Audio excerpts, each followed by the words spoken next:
अचानक भयानक माझं मन झालं पवना डॅमला जायचं, तर मी निघालो पवना डॅमसाठी. तर जाता आता माझी लाडकी बाईक GT तिला पप्पी दिली आणि निघालो मी पवना डॅमसाठी लोणावळा.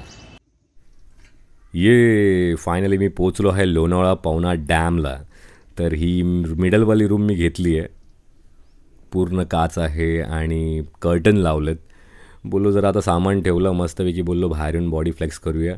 आणि तिकडच्या स्टाफलाच मोबाईल दिला मी आणि बोललो भाई माझे फोटो काढा, व्हिडिओ काढा, जरा पोजिंग करतो मी. हे निसर्गाला बघून मी एवढा हॅपी झालो की एवढी शांतता पण बाहेर असते, कारण दगदगीच्या जीवनामध्ये मला एवढी शांतता कधीच भेटली नाही. सो तुम्ही पण ट्राय करा यार. लाईफ खूप प्रिशियस आहे आणि हा वेळ परत येणे नाही यार. ही लाईफमधला हा खूप प्रिशियस टाईम असतो यंग. हा यंगनेस परत येत नाहीत. एकदा हातपाय दुखायला लागले संपून जाते कहाणी. जोपर्यंत हातपाय सलामत आहेत ना तोपर्यंत लाईफ एन्जॉय करा आणि अशा जागेवर आहे ना एक्सप्लोर करा, फिरायला या. लाईफ खूप सुंदर आहे. एकटं निघा. मी बोलतो ना कोणाची वाट बघू ना की हा सोबत फिरायला येईल, ते सोबत फिरायला येतील. नाही, कोण कोणासाठी कुठेही येत नाही. तुम्हाला तुमची लाईफ स्वतः जगली पाहिजे. स्ट्रॉंगपणे जगा आणि मस्त फिरायला या. मस्त मी रनिंग केली, धावलो मस्त. मला एवढा आनंद होत होता की मी सांगू शकत नाही. तुम्ही माझ्या फेसवर बघू शकता. मी नेहमीच इथे पाणी बघतो आहे, हा व्ह्यू बघतो आहे. मला खुल्ल्याने श्वास घेता येत होता आणि जगाचं सगळं टेन्शन सोडून मी इथे पॉझिटिव्हिटी घेत होतो, फक्त पॉझिटिव्हिटी. इतका बरं वाटत होतं मला. खरंच सांगतो, जर तुम्हाला लाईफ तुमची चेंज करायची आहे, तुम्ही कधीतरी महिना 2 महिन्यातनं एकदा तरी फिरायला या यार अशा जागेवर. नेगेटिव्हिटी तुमची निघून जाणार कोसो दूर आणि पॉझिटिव्हिटीच राहणार. मी पोजिंग करतो आहे, मस्त एन्जॉय करतो आहे आणि तेवढ्यात वरनं त्याचा कॉल आला. मला जोरात ओरडतो आहे. भेळ आली. दुपारी 4ला त्यांचा चेक इन असतो आणि हे मस्तपैकी 5 वाजता भेळ आणून देतात आणि पकोडे. भेळ आणली मस्तपैकी त्यांनी, पकोडे लेट आणले आणि हा व्ह्यू आहे. वरच्या काचेची रूम आहेत ती मी घेतलेत, तिथे राहायला आहे मी. आणि हा व्ह्यू बघा, सुपर डुपर. आणि भेळ तर एक नंबर बनवली होती, सवालच नाही. जशी भेळ खाऊन झाली मी गेलो नाचायला. मस्त थोडा अंधार पडला. आजकाल 6:30लाच अंधार पडतो. डान्स बघूया आता.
बार्बिक्यू आलेला आहे त्यांचा बार्बिक्यू बघू शकता तुम्ही. चिकन आलं आहे आणि त्यांनी ट्रायला मला पनीर दिलं आहे. तर आता बार्बिक्यू करूया मस्तपैकी, खाऊया आता आपण. बघूया यांची सर्विस आणि यांचं फूड कसं लागतं. पहिला मार्केट कुछ भी नहीं था, लेकिन अभी हो गया, धीरे धीरे होने लगा.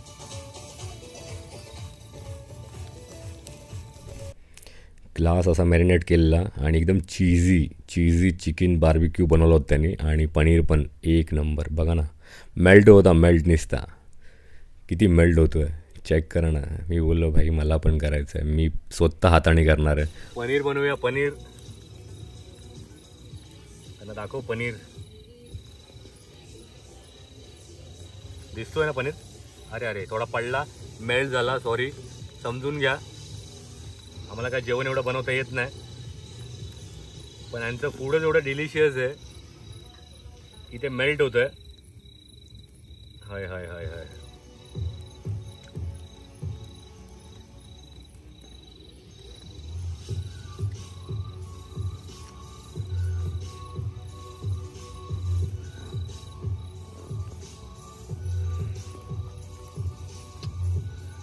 इतकं भारी वाटत होतं ना. एवढा अंधार, शांतता, थंडी, हे टेंट, बाजूला डॅम आणि हे चीझी चिकन आणि चीझी पनीर. हाय हाय हाय, मजा येत होती. त्या वाफा जे येत होत्या तिथून मस्तपैकी मी असं बघून असं तोंडाला पाणी सुटत होतं.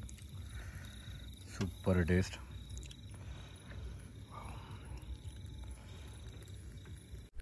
पोट भरून खाऊन झालं माझं बार्बिक्यू. त्यांचं अनलिमिटेड बार्बिक्यू होतं. मग ते खाल्लं मस्तपैकी. बोललो जरा आता पडलं तर पाहिजे ना थोडंसं. मग थोडा आडवा पडलो मस्तपैकी. वूडची बिलिंग घेतली ह्यांच्या रूमची. हाय हाय हाय बोललो जरा. पण राऊंड पण मारले पाहिजेत. मग थोड्या वेळाने मी राऊंड मारले. वॉक केला तिथे इथून उठून. मस्त हा व्ह्यू घेतला पहिला झोपून मस्तपैकी की जरा बसूया यार. ही सुकूनची जिंदगी फिर का मिळणे वाली आहे. नंतर जेवण येणार आहे बोललो 1 तासाने. त्यानंतर आलं जेवण. लसूण चिकन. हाय हाय हाय चपाती. पार्टी गेम्स पण खेळायला आहे. Wow very nice. माझा बेडरूम तुम्हाला नीट दाखवतो एकदम मस्तपैकी. हा रूम आहे clean and classy. Mirror, bathtub. Wow हा बेड क्लासी आहे ना की नाही. एकदम सुंदर त्यांनी राखली आहे. आणि इथून हा व्ह्यू. जेवण आलो आहे मस्तपैकी. राऊंड मारला आहे. अजून थोडेसे राऊंड मारले पाहिजे मला. बॉन फायर रेडी होतं आहे. तुम्ही बघू शकता. बोलो बॉन फायर रेडी होतं आहे तोपर्यंत आपण स्टार्ट एंट्रन्स दाखवू यांचं. एंट्रन्समधनं असं आत आलो की मस्त ह्यांना जेवायला हॉल बिल त्यांनी बनवून ठेवलं आहे. सगळं इथे जेवायला गेम्स वेम्स सगळं इथेच आहे. स्टार्टच इथूनच आहे डायरेक्ट. इथे टेंट चालू होतात त्यांचे सगळे. ग्राउंड खेळायला प्लेग्राऊंड. हे आहेत मिरर रूम जो मी घेतला आहे. आणि त्यासमोरच बॉन फायर चालू आहे. आणि आता तुम्ही पण या माझ्याबरोबर बॉन फायरची मजा घ्या. हाय मस्त खुर्ची टाकून बसलो आहे. फुल सन्नाटा. बॉन फायर घेतो आहे. तुम्ही पण या बॉन फायर घ्या. खूप भारी वाटतं आहे बॉन फायरला. मजा येते. बॉन फायर बघायचं आहे. आहे की नाही. सुकून ही लाईफ जगायची आपल्याला. नक्की या इकडे. खूप सारा मस्तपैकी बॉन फायर शेक घेतला. आणि शेक घेतल्यावर मी सगळं निगेटिव्हिटी माझ्या मनातली काढून टाकली. आणि पॉझिटिव्हिटी परत फायरसारखा झालो. बोलतात ना पुष्पा द फायर, तसं फायर झालो ती आग बघून. आणि एकानं आलं ना की असा स्पार्क येतो मनामध्ये. मग स्पार्क आला. झोप नाही तोपर्यंत मी मस्तपैकी फायर घेतली. नंतर झोपलो, आराम केला. आणि सकाळी सकाळी उठतो तर बघतो तर काय काचेजवळ. बाप रे बाप. फॉग खतरनाक असा. मॉर्निंगला सकाळी 7 o'clockला एवढा खतरनाक फॉग होता. फुल तुफान तुफान. बघू शकता. मी बोला अशी मजा नाही घेणार. आता दरवाजा खोलून मजा घेणार. अशी पण आपल्याला थंडी वाजत नाही. पण बाहेर गेलो तर बघतो तर काय. वा. Good morning. मस्त वातावरण आहे. आणि सकाळी सकाळी आलो मस्तपैकी. उठून बाहेर होईल तर मस्त चिमण्यांची आवाज आहेत. आता तुम्हाला दाखवतो 360 व्ह्यू. चारही बाजूचं वातावरण दाखवतो. वाटतंय की नाही आता यायला. मन झालं ना. या नक्की. रात्री मी सुकूननी झोपलो. 3-4ला जी आवाज यायला लागले जोरजोरात. तिथून कोणतरी मुलं आली अचानकमध्ये. आणि तिथे बाहेर त्या हॉलच्या इथे बसलेली. आणि एवढे घाण शिवी गाळी सगळं चालू होतं. वयाने तर छोटे वाटत होते. पण माणूस ड्रंक करतो. पण राजासारखं ड्रंक केलं पाहिजे. एवढं पण ड्रंक नाही केलं पाहिजे की ह्याला मारून टाकेन त्याला मारून टाकेन. ही भाषा चालू होती. आम्ही इकडचे तिकडचे भाई आहेत हे सगळं भाषा चालू होती. पण आपल्याला त्याचं काही लेणं देणं नाही आहे. पण एवढ्या ड्रंकमध्ये कोण कोणाला काय करेल काय सांगता येत नाही. पण ते थोडं रिस्की होतंच. पण आपण कोणाच्या बापाला घाबरत नाही. म्हणून आपण आपली व्ह्यूची मजा परत घेतली. स्टार्ट केली. आणि मस्तपैकी व्ह्यू घ्यायला त्यांच्यासमोरून निघून गेलो. मग मस्तपैकी हा व्ह्यू बघा. हे जे मी सकाळचा जो सूर्य बघितला आहे ना. सगळं डोक्यातलं टेन्शन गायब. मस्त मी अंगाला ऑइल लावलं आंघोळ करायच्या आधी. सुकूनने बॉडी पोजिंग केली. डिप्स मारले. आणि बाहेर बोलो बॅक फ्लेक्स करूया.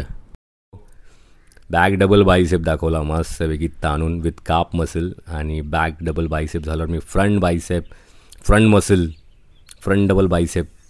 हाय हाय हाय. Side tricep. कुछ भी नहीं छोड़ा मैंने. हा फ्रंट लेग विथ बायसेप मस्त कडकमध्ये. आणि नंतर आले पोहे. मग पोहे तर बोललो आत्ता दाबून खायचे. मग हा व्ह्यू घेत मस्तपैकी पोहेचा आनंद घेतला मी. आणि हे निसर्गाचा आनंद घेतला. इतकी मजा येत होती ना की काय सांगू. आणि असा ऑफ टाईमला जायचं. म्हणजे तुम्हाला काय सांगतो आहे की ट्यूसडे, वेनसडे, थर्सडे, कारण सॅटर्डे संडे गर्दी असते. हा पाळणा पण भेटणार नाही मग तुम्हाला असं करायला. मला मस्त सुकूननी सगळं भेटलं, गर्दी कमी होती आणि मस्त एक सुकूननी आपापल्या रूममध्ये सगळे होते. मी आपला एन्जॉय करत होतो एकटा. जीवाचा शिवा करून घेतला मी तिथे आणि खूप पाण्याशीर असं बसून लहानपण आठवलं माझं. एकदम सुंदर असा फील घेत होतो मी. आणि असं जगणं म्हणजे खूप मजा येते. तुम्ही पण एकदा ट्राय करा, सोलो या आणि एन्जॉय करा. तिकडेच मुलांना मस्त शूट करायला लावत होतो मी. माझी निघायची वेळ झाली आहे. खूप एन्जॉय केला, पाळणा झुला झुलो एकदम मस्तपैकी. लहानपणीची आठवण, खूप मजा वाटली. आता निघायची तयारी आहे. ही माझी गाडी लाडकी आणि ह्या माणसाने माझी खूप सेवा केली आहे, तर ह्याला तर वाव आहे. बाकी हॉटेलचं काय ते तुम्हाला निरोप आहे ना, हॉटेलचा सगळा डिटेल्स मी तुम्हाला यूट्यूबमध्ये टाकेल, ते चेक करा. त्यानंतर जातानाच माझं मन झालं की आता मी एक्विराईला जाणार. माझी गाडी आणि माझं मन तिथे खिचत खिचत गेलं. हा व्ह्यू तर बघा तुम्ही, सुपर आहे.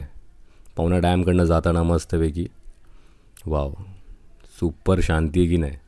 एक माझ्या स्वप्नातला बंगला तर पाहिजे लोणावळ्यामध्ये आणि कधी ना कधी मी तो फ्युचरमध्ये बांधणार, एवढं 100%. हे बघा टेंट एक नंबर ना, सुपर जन्नत आहे ही प्लेस पवना डॅम. नक्की तुम्ही लोक व्हिजिट करा. आणि मी बोललो आता एक्विराईला जायचं म्हणजे जायचं. मनात एकदा आपण ठरवलं ना की आपण जातोच आणि आपण ते करतोच. तर मी जिद्दी आहे.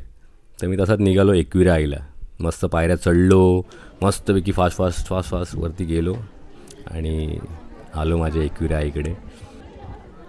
जसा आईच्या देवळाचा कळस माझ्या डोळ्यासमोर आला ना, तशी काय साक्षात मला आई दिसली. तसं मी आईला बघून प्रणाम केला. असा प्रणाम केला की ती ओटी डोक्याला लावली आणि आईला प्रणाम केला हृदयाने. बोललो आई तूच सक्सेस देऊ शकते मला. आणि जायचं मन होत नव्हतं माझं. तुम्ही आपलं आई माऊलीचं दर्शन करून घ्या. मी तुमच्यासाठी इथे आलो आहे आणि माझ्यासाठी पण आलो आहे.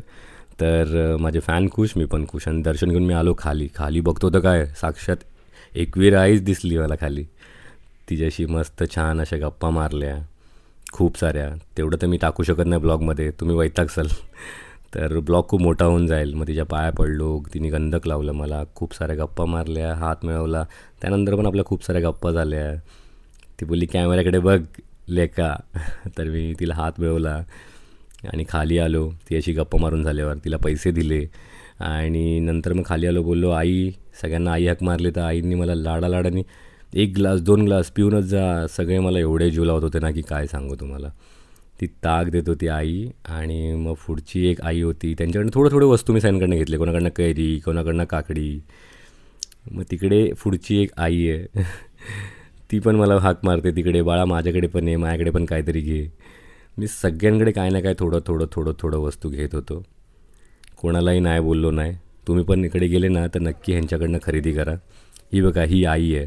या आईंनी तर माझ्याकडनं पैसे घेणं मनाच करून टाकलं. बोलते मला 1 रुपया नको, तू मला आई बोलला आहेस ना, मला 1 रुपया नाही पाहिजे, अशी बोलली मला. आणि खाली येता एक्विराईचं अजून एक मंदिर आहे, तिथे गेलो. आणि पायरीवरनंच येताना खालीच आहे श्री आई एकविरा प्रसन्न. तिथे मस्त पाया पडलो. मनातली जी इच्छा होती सगळी सांगितली आणि तुमच्या लोकांचं पण सांगितलं, सुखदुःख सगळं. आता सगळं टेन्शन तुमच्या लोकांचं निघून जाईल. आणि बोललो चला इथून आता खाली जाऊया. आता खाली जाता मला माहिती एक मंदिर लागतं खाली. मला अजून तिथे पण जायचं होतं. तर मी तिथे गाडी लावली आणि हे मंदिर आहे श्री आई एकविरा देवी शक्तिपीठ पायथा मंदिर. म्हणजे एकविराईच्या खाली तिथे डोंगराच्या. मस्तपैकी सुकून त्या मंदिरात मी गेलो. भारी वाटतं आहे, एवढं प्रसन्न वाटतं आहे ना की तुमची नेगेटिव्हिटी निघून जाईल. एकविराईला भेटलं की असं वाटतं. साक्षात आई तिथे बसलेली असते, एवढं लक्षात ठेवा. कोणी तुमच्यावर काही कसली पण इडापिडा काय केली असेल, काहीही नेगेटिव्हिटी देऊन गेलं असेल ना, इथे तुम्ही पॉझिटिव्हिटीच घेऊन जाणार. आणि तिथून बाहेर आलो. बोललो माझ्या आईला आवडतो हरभरा, तर घेतला तिथून हरभरा आजींकडनं मस्तपैकी. तुम्ही पण नक्की या आजीकडे आले की ना हरभरा घ्या आणि तिला खूप जीव लावा, कारण ती गप्पेवाली आजी ती पण. आणि तिच्याकडनं हरभरा घेतला, मस्त ठेवला कमरेवर आणि निघालो मुंबईकडे. तर तुम्ही आवडीने नक्कीच पवना डॅमला आले तर एकविरा आईला पण नक्की या.